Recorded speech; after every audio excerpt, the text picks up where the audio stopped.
Welcome back to the series of sessions on advanced concrete technology.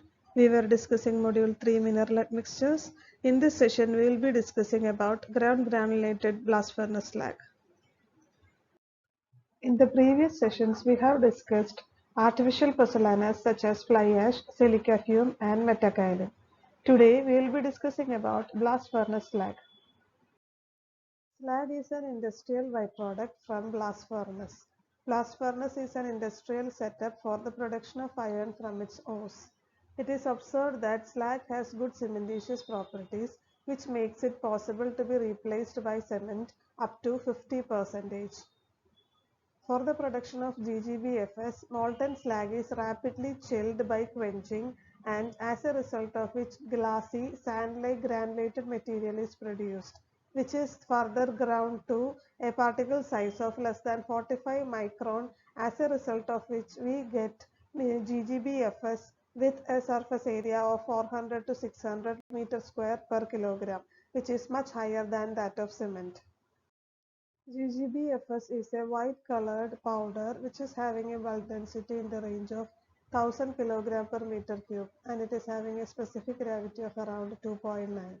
The specific surface area of GGBFS is much greater than that of cement, and it is in the range of around 300 to 600 meters square per kilogram, which makes it more reactive.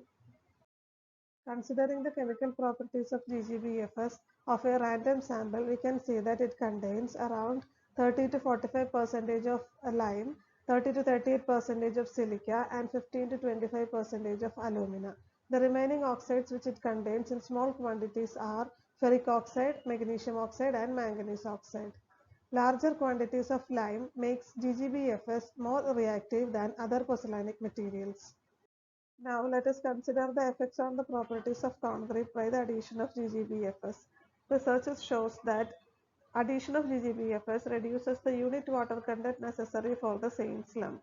Also, addition of GGBFS reduces the heat of hydration. We have already seen that GGBFS could be added up to 50% by replacing the cement. As a result, the heat of hydration value of concrete will be reduced. The reduction of bleeding is not so significant in GGBFS added concrete because the increase in surface area of GGBFS compared to that of cement is not much significant as that of silica fume. In the previous lectures, we have seen that silica fume is having a surface area of around 15,000 meters square per kilogram. Compared to that, the surface area of GGBFS is only around 600 meters square per kilogram. So the reduction in bleeding will not be that significant. Whereas compared to the cement, GGBFS is having a larger surface area. Also, we can see that GGBFS added concrete will be having a better pore structure due to its smaller particle size in the range of say 45 micron and down size. As a result, the permeability gets reduced and hence the resistance to chemical attack will also be higher.